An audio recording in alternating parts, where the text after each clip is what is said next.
When I was growing up, I thought, man, wouldn't it be cool to be able to ride a dinosaur? Because every kid's obsessed with dinosaurs, right? And riding dinosaurs is like the coolest thing you can do with a dinosaur. So what if, in our hobby today, we could do that? And I know they have the Eldar, Exodites that were dinosaur riders, and I think that's super cool. But what we got now is a little bit of Tau action with the Kroot. And I'll take it.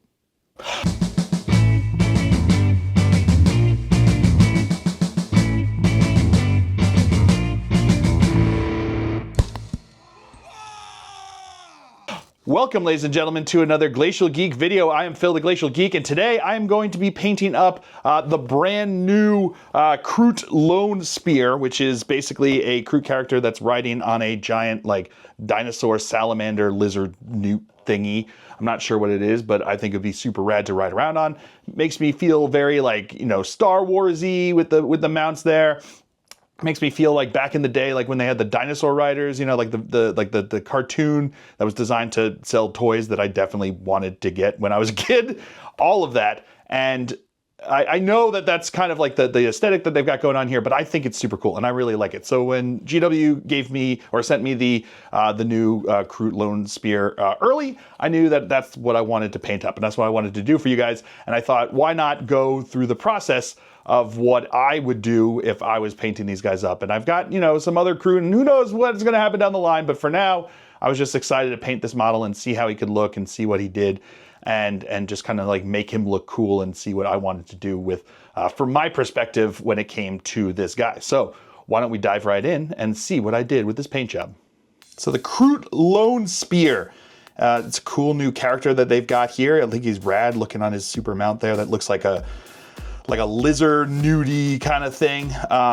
And I thought it would be super rad to paint him up and kind of took some inspiration for this from the poisonous lizards, because he kind of felt like he wasn't really like a carnivore thing. He was like a thing that you would want to be warned away from. So I started with that white prime because that's what I like to do, and then went in with the speed paints here. So I've got the fire giant orange here that I went in to start it off here on the front half of the mount here. I like the speed paints for this because it's got a very organic, knobbly kind of texture that really works well with the speed paints, gives you that dimension that you're really looking for right off the bat, and use it as like a base coat here. So I then went with the magic blue on the back end of him, so give him that two-tone look that you can see in a lot of the poisonous frogs and stuff like that. I was looking at some of the lizards, but I thought the poisonous frogs seemed pretty cool.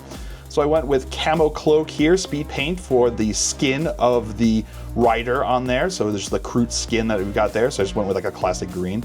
And I went with dark wood for his little spiky bits that he's got on for his hair there. I also went back and used this on some of the leg spikes that he's, and arm spikes that he's got going on here, same color there, just to get it down. I then went, and this was the most tedious part of this whole paint job here, was I went back with a mixture of matte black and deep gray and picked out every single skin knob on this dude, bro. I just kind of wanted that look, it was almost like a lava-y look with the bright skin and then those dark colors on top. And I thought it looked really good. I then went with a hardened leather for the saddle and all of the leathers that are attached to the actual mount there, to the rider. I like the hardened leather for this because it's like a lighter brown with some warm tones in it that just look really well for that. I went in with the satchel brown for his for the rider's clothes or armor or whatever it is here. Again, a very organic and knobbly kind of surface there, which works really great with a speed paint. And I liked the darker speed paint on the Kroot themselves because it feels to me like the Kroot are kind of more organic and down to earth, but then I figured the rider could be, the mount could be kind of bright and scary, which I think would be fun. I went with a ruddy fur speed paint again here to just paint in all of the wooden parts here, so all of the spears and stuff. I used the enchanted steel, which is a speed paint metallic. I use that for the spearheads and any other kind of metal part there. I think I used it on some of the buckles and things like that as I went along with this paint job here. And I went back and I highlighted every single one of those little nubules with a deep gray. I also went in and highlighted the spines that he has there. I had painted them as well with that same mixture of black and gray before. I went with a Dorado skin to give me more highlights on that leather part that he had there, and to give it some wear marks, like it's been like he's been out there going and looking for things alone, I guess, is a lone spear. I then used a Ruddy Umber, which is again a Fanatic paint. Used that to paint in, give some more highlights and definition, and just pick out some of the details here on his clothes and some of his armor there, just to give it a little bit more of an umph and a punch there. And I also used this to paint in some of the other straps and things that you can see on his headpiece there. I used Greedy Gold to paint in the gold here, so I've got like his face jewelry. I also used it on the spears, the spear tips, to give it some more, a little bit more choices of different colors there on the spear tips, and kind of kept it pretty simple. So it's mostly on the Kroot's head there and then his spear tips. And then I paint the eyeball. Here we go, pure red. All right, careful, careful, careful, and we've got it. What? No, no, no, no, no, no, no, no. What? Huh? No. What? Are you serious? That's the part where you decide to go out of focus? Yeah. Anyway, back to another eye here. We've got the Emerald Forest for the lizard boy here. And as you can see, I actually got that on camera, which is nice. So I didn't have to go out of focus for that one, but it did work pretty well for that. And I also liked how it like popped with the green against the orange there. Went back in with a dark tone to just like shade all of my metallics and just give me a nice definition. I really like the dark tone. It's just like a nice, it works really well there. Picked out some highlights on the gold with the bright gold, and then used the mithril to pick out some highlights on all of the other silver parts there, just to give them a little more punch. I always like to do that now with metallics. It gives them, especially after a wash, it gives them a nice, brings back the punch, brings back the metallics. I used the ash gray to highlight these spikes again along his tail and like along the arms and stuff like that. I didn't go and highlight every single little nobule for this one. I was only on the spikes. I then removed him for his base, so when I put him on the base, I used some like a very small amount of super glue so I could take him off. Because I wanted to get access underneath here, and did a dry brush of Glowing Inferno, which is again Fanatic paint here, just to brighten up the underside, sort of like you see on lizards and frogs and stuff. They got the brighter underside there. So I just kind of went in there with the Glowing Inferno for that, and then I used the Bright Sapphire for the blue portion there. But again, just to give it like a brighter underside. You could see there the effect that it has there. Just like slightly brighter, not super bad. I also noticed that I kind of wanted his little whiskery doodaddy things that are coming off his head here, and it needed something more. It needed more punch, so I already had the Glowing Inferno there that I just on my palette, so I just took it and used it to kind of pick out some more of those. And then we went to the base. So again, popping them off the base makes it easier to do basing, which is always fun. So I went in with, painted the whole base here with the gray castle. I then glued some rocks on it, as you can see in the back there. I didn't get that on camera, but I've got them glued there. And then I started to make my own texture paste, basically. So I took the Battlefield Snow from the Army Painter here, and I took that, and what I do is I then mix it in with any acrylic color that I want. So in this case, I'm using the gray castle, like I did the base coat on the base with, and then I'll just put a bunch of it onto the snow material there. And then I will mix it up, and it'll just create a texture paste. And the beauty of this is that I can get it to be whatever color I want without having to go back and paint it again. So it's whatever color I'm wanting to do for my basing. If it's a dirt or a mud, I can use like a brown. I then decided I wanted to try something new here. So I had this Crackle medium, or this like one-step Crackle like finish stuff, and I thought I might give it a shot. So I put a bunch of it, and then I added in the gray castle here to see if I could make my own Crackle paint with it. And I just mixed it up and hoping that it was kind of like act like any one of those like Crackle basing texture effects that you have here. I figured it was worth a shot. It's a lot cheaper from the craft store there to give it a shot. I wasn't super sure how it was going to work out, but it was kind of what I wanted to give it a shot and see how it got there. So I kind of mixed it up, and if I wasn't super sure how this was all going to work out, as you can see, it's like a weird consistency. So I added a little bit more of the medium, seeing if that might work for me here. and not really sure exactly what I should do with this, but I thought it was worth a shot. Give it a try, because if you don't try, you never know, and trying new things is always fun. And especially on something like this, I wanted to give the basing a little bit more of a dynamic look to it. The coloring is kind of based off of some other, like my Kroot, Kroot kill team that I have, and I figured why not just keep it kind of similar, but expand it a bit here, like, you know, going the extra step.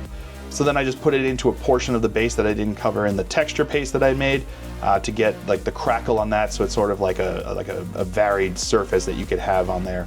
But the big portion there, I had that, hoping it would be a bunch of big cracks, and then I just did a little bit on some of the where I'd already put down the texture paste, see what the effect would be for that on top of texture paste, and see how it worked for that. So just give it a shot. Why not? See what happens with that one. I left that one a little bit thinner, thinking it was going to give me smaller cracks, and then the effect didn't do it. The big one you can see there, the big area, did not work. It did work on the smaller parts that I put there, so maybe worth exploring in the future. I might have to go with something like a golden acrylic. They have like a Crackle paste, but so instead I just used my texture paste that I had made, and I just covered over the area there after it had failed. And figured that was a fight worth having a different day. So once that had dried, I then went and painted all of the rocks with a deep gray. I like that for a rock material. Gives a good base that you can work with to make it look rocky and granity. Probably should have done this before I put on the texture paste, but you know, live and learn, it's fine. I then put a dark tone wash over everything, just like flooded the whole thing to pick out like the cracks in the crackle part, pick out the edges in the rocks, and then all of the texture paste, give it some dimension there. And then gave it a dry brush of worn stone, everything, all the rocks, all the texture part, the crackle part, all of it got a dry brush of worn stone. And there we've got it, the finished product here, my Kroot Lone-Spear. And I'm super happy how he turned out. He looks super rad. Really popping with the mount, and it's like, yeah, okay, I get if he's like out on patrol, he probably doesn't want to be that bright, but you know, I thought it looked really rad. The Kroot himself looked pretty cool, turned out pretty rad the way I've got him painted there, but I'm really happy with how the mount looks. And it's like you know, it's the far future, who knows? It's like we've got Space Marines covering themselves in yellow. We can have a bright orange and blue little lizard guy that can go along there. And I thought he looked rad. I think the popping of all the paints working together there and picking it out and taking the time for the skin part there, I really felt worked. So there you have it. That is my Kroot Lone-Spear. I'm super happy how he turned out. He looks really rad, and I'm excited to kind of go into the Krootox, like the other guys that they have from the Kroot. Kind of excited to see what I can do with this. I know this isn't like a Krootox, it's like a different kind of creature, which is I felt a little bit more being able to like kind of play with the colors there, and kind of taking inspiration, like I said, from like the poisonous frogs that you see, and they always looking is like, stay away from me because I got these bright colors. And I thought that would be kind of a cool thing to have that, because if you're doing a rider, like you kind of don't want it to be like and it's like a salamander, a lizard thing. They're probably not like super predators. They're kind of like more of like a whatever, like a herbivore, and they've turned them and domesticated them as far as the Kroot would domesticate something.